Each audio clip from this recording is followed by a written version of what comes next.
It was 1,000 degrees outside in the middle of July, and my cousins and I were bored out of our minds. We wanted ice cream money. You could hear the ice cream truck jingle like your favorite song in the distance, but none of us had a single dime. We're broke kids. And now, normally, functioning children would set up a lemonade stand, you feel me? They ask their parents for a little jug, some sugar, a packet of that country time lemonade mix. But we didn't have lemons, we didn't have sugar, and most importantly, we didn't have the patience to set up a lemonade stand. But what we did have was access to that pantry. We opened those pantry doors and it was like entering a gold mine. Stacked on top of the shelves was endless chicken ramen noodles. Hundreds of them. We looked at each other and a collective brain dead light bulb went off above our heads. Man, we don't need those lemons. We gonna sell some ramen. Now, if you have half a brain cell, making ramen requires two basic elements: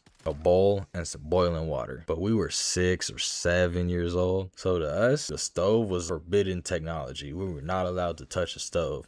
If we touched the stove, we're gonna spontaneously combust into flames.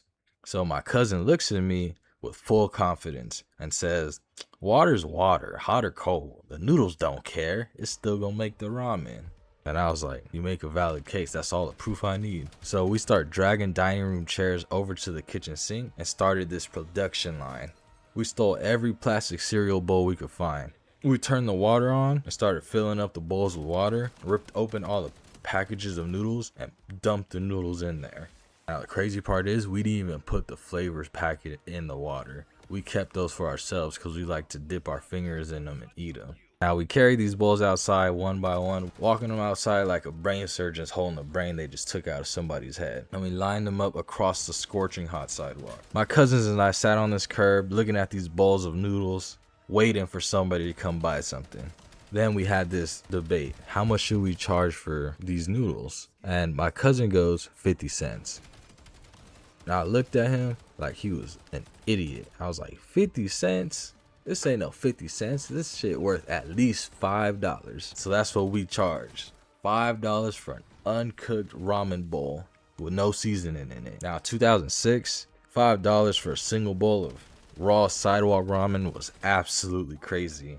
But we stood by our product. Now people were walking by. They were noticing us. The neighbors walking their dogs, teenagers doing wheelies on bikes down the street. They look at us like we were weirdos for just sitting there with bowls of ramen on the floor. Now we didn't have a sign or anything, so I don't even think they knew we were trying to sell them ramen. So I figured that out and I sent my little brother out there to scream at people walking past.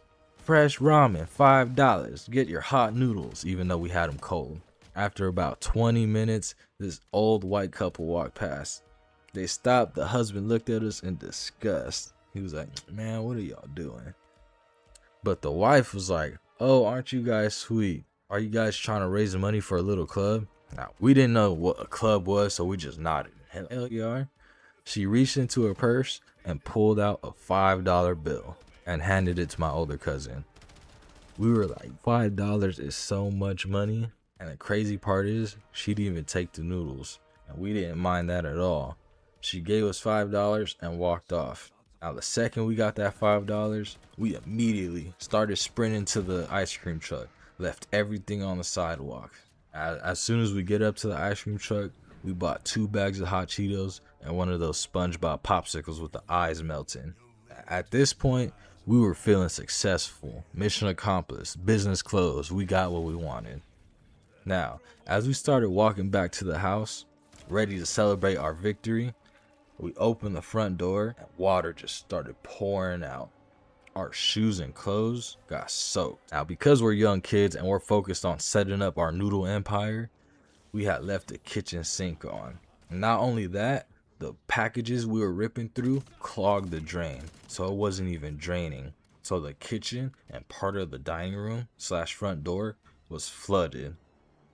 And because we were all under 4 feet tall, once the sink started overflowing and water was everywhere, we couldn't reach the handle to turn it off. We just panicked and left it there.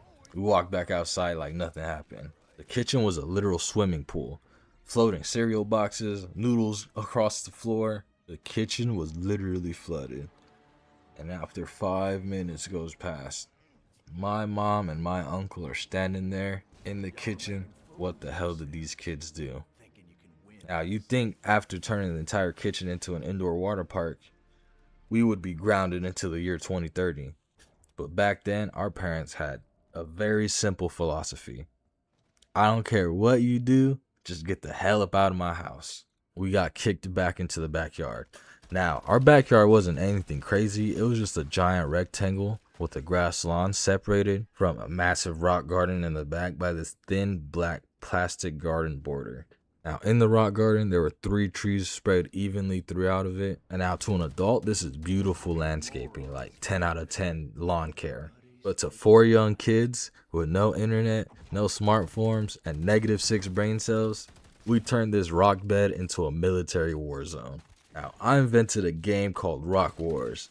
Now, normal kids play tag or play hide and seek, but I looked at a pile of jagged fist-sized gravel, and I was like, I'm gonna throw this shit at my cousin. The rules of Rock Wars were very simple. There was 2 teams, there was no points, no winners or losers, and we just threw rocks at each other until somebody was bleeding, crying, or we got called inside to eat. Now, in my mind, my older cousin was the absolute cool guy of the family. He was older than me by 2 months, which meant in my 6 or 7-year-old mind, he was basically a superhero, and he was invincible. He just stood out in the open and was throwing rocks at my team. He didn't take cover or anything. So naturally, I had to match his energy. I refused to hide behind the trees, and my strategy was pure unadulterated stupidity. Stand dead center in the rocks, completely in the open, away from the trees, and pick up as many rocks as I can and throw them as fast as I can. Now, 10 minutes in, the backyard was destroyed. The rocks are flying everywhere, hitting off the wooden fence, hitting off the brick fence, hitting the trees, hitting the side of the house. Surprised we didn't get in trouble for that. And we were dodging and ducking like we were in the trenches of World War I. And then this cinematic movie moment happened. Me and my older cousin locked eyes across the lawn. We're probably about 15 feet apart, and no words were spoken, but we both knew what time it was. It was one-on-one, quick draw, Western style. I bent down and scooped up a pebble from the rock garden, but this wasn't just any pebble. This thing was crisp, heavy, perfectly round, and one sharp side. I knew this rock could do some damage. It was like a lethal weapon in the hands of a 2nd grader. I stood up, planted my foot into the ground, and drew my arm back. Now, I didn't just throw this like weak shit. I wound up, executed a full slow motion Shohei Ohtani World Series Game 7 wind up. I kicked my left leg up to my chest, arched my back, pause, and snapped my wrist with every ounce of force my 50-pound body could generate. It was the nastiest curveball I ever seen. It slashed through the air and bam!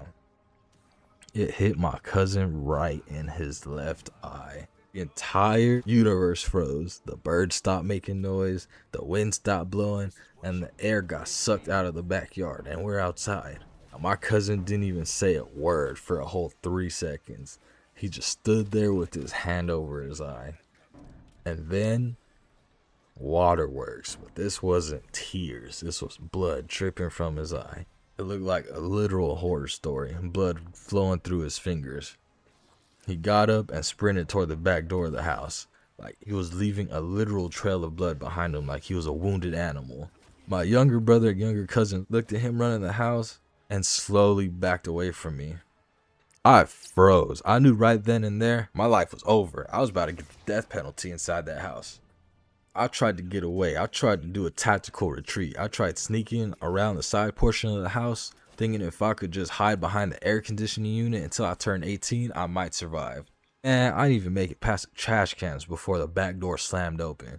And all I heard was my uncle's voice boom through the entire neighborhood. He didn't even use my full name. He just screamed my name with a rage that kind of vibrates in your chest. I walked into that living room like a man walking to the electric chair. I ain't even get no trial, no jury, or no lawyer. My cousin was sitting on the couch with a towel pressed against his bloody eye crying. My uncle turned to me, pointed his finger at me, and gave me the ultimate terrifying 2000s parent command: go pick a switch off the tree. So I had to get up, do the walk of shame, grab a switch off the tree, and he whooped my ass in front of everybody in the living room, in front of God, in front of my cousins, the entire family. That ass whooping wasn't that bad. It was tolerable. Like, yeah, I was still sobbing, but it wasn't nothing crazy. I had to put on a front in front of the entire family. And just when I thought my sentence was over, my mom grabbed me by my arm, dragged me into the back of the house. Round two, I got my ass whooped with a belt that time, just to make sure the lesson really stuck. Don't throw rocks at your cousins. Now, for the rest of the night, I didn't speak to another person. I went into the bedroom, turned off the light, sat at the door so nobody could walk in, and just played with the metal door stopper the entire time. And that is why my parents never let us play outside without somebody watching us again. If you ever done something completely brain dead with your cousins or friends when you were a kid, let me know about it. Now hit that like button, subscribe for more stories, and I'll see you guys in the next one. I'm gone.